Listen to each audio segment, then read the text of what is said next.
I have noticed traditional Advaitic teachers, monks. I'll give two examples whom I have seen.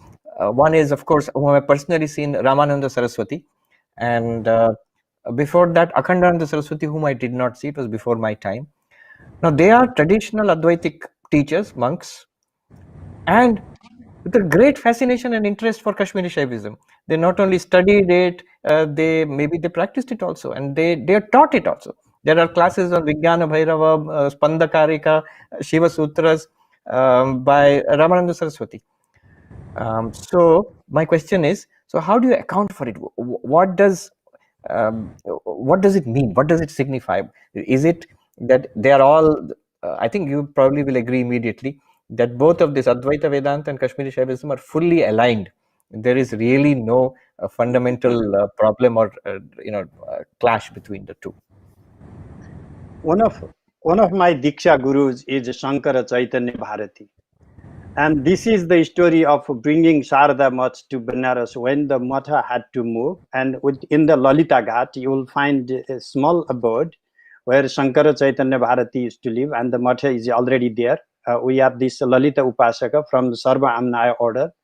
And I have, of course, everybody likes to talk great many things about their teachers, but I do not think there existed anybody in our time who knew as much of Advaita as the first Shankara Chaitanya Bharati for his Darpana commentary on Khandana Khanda Khadya. Swamiji, you know, to write the best existing Sanskrit commentary in Khandana Khanda Khadya, and then also the authorship of Darshana Sarvasva, where he just critiques on the Swatantra Vada, but in his real life, every day, 10 hours of sadhana of Mataji.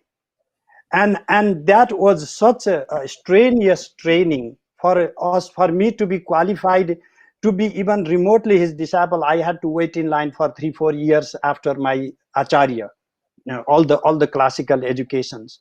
So there is a combination there I have seen in real life. And my another guru would have been Shankaracharya in Joshimath. He escaped. He didn't like that business of taking all these mathas, and instead of Vidyaranya, he just changed name to Murkharanya, and he stayed in Nepal and worshipped Mother Kali. He was a prominent Vedanta, of course, prominent Vedanta scholar, but he had contributed to editing some of the most esoteric Kali texts from our Krama system. So many of my gurus who taught me Kashmir Shaivism, Tantra Shastra are actually from the Matha order of Shankara. So if one sees that there is no coherence, let it be for their thinking, because all the ashramas have the centrality. All the 4 mathas worship Sri Yantra, yes. and so there are just different ways of some amnaic difference in the worship. But so that is where it comes. Basically, people who are trying to understand Vedanta from the books, Shankaracharya wrote this, therefore we have to understand that way, or the people who kind of sort of are part of parampara, part of the tradition, who have been into ashrams, who have actually lived in real ashrams, and they will get into this diversity. And I don't think that for us, what about the philosophical differences? Simple, this question I have asked to Swamiji Shankara Chaitanya, and he said that our job of Shastra is fun, of just doing Shastras. So we are trained to be Vachaspati Mishra. We don't have loyalty to one idea. We have loyalty to Shastra, and we want to continue thinking along the lines of Shastra. If I'm defending Trika system today, and tomorrow if I'm going to defend Advaita, somebody might say, oh my gosh, I can't rely that guy. It is their problem, not the problem of Pandits. We Pandits have the loyalty to Shastras alone. Sarvatantra Swatantra.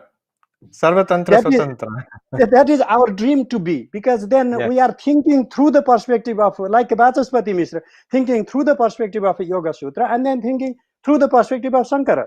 So because these are, and you can see all of these culminates into a single system in Sri Vidyaranya Swami, and we can see a clear integration of Tantra and Advaita Vedanta, at least in the works of Vidyaranya Swami. Not just in, of course, Sri Vidyaranya, a voluminous Tantra, but even in Panchadashi itself, we start seeing the glimpse of real passages coming from the agamas or studies of, and then of course in his Jivan Mukti Viveka he exploited extensively the Yoga Vasishta, and Yoga Vasishta has its deep history with Kashmir Shaivism. So a real fusion happened like 600 years ago. So the living traditions have a great fusion, but when we kind of sort of a top of the history from Parampara and then go to earliest book, and then how, and Shankara's Advaita is not the only Advaita in the world, you know. So there are many models, and even Shankara may not have given only one model of Advaita. At least that is the way I have read. So Shankara was open-minded, exploring Advaita, of course, very thoroughly Advaitic, but even sometimes he might have used different models of interpretation. Otherwise, how come in his own disciples' generation and grand disciples' generation, we find these different types of prasthanas, and then there is a prasthana Veda. We see, you know, that there's a Pratibimba Vada and Padmapada, and then Vachaspati's different commentaries and so on. The Vivarana and the Bhamati. Yeah, Vimati Prasthana and Bhamati, exactly. Bhamati Why would there be yes. any differences? So, and Sureshwar Acharya's own track again, another development. Yeah. Just one, my personal, I've been thinking about this Kashmiri Shaivism in relation to Advaita Vedanta. What I was just thinking, what exactly is going on in Kashmiri Shaivism, and I'll just say something that tell me if I'm on the right track. My inner feeling, sort of intuitive feeling, is if we phenomenologically track the spiritual experiences of sadhakas and ground it in a philosophy, you will get the Trika system or the Kashmiri Shaiva system. All kinds of spiritual experiences, and then unify it with a, you know, give a philosophical foundation to it, you will get this system. Is this the right way to think about it? Swamiji, you put it way better than I could, because I like it because it's an archive of experiences, and like when we are trying to develop a system, we can go through pure logic, or we can go through pure faith, just like you said, and then we can go sit in your experience.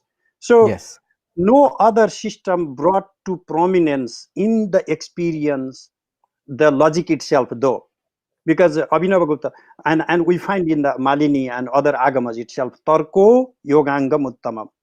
The best part of yoga, the best limb of yoga is Tarka. Tarka, not just simple logic, a rational thinking, inquiry, analytical thinking.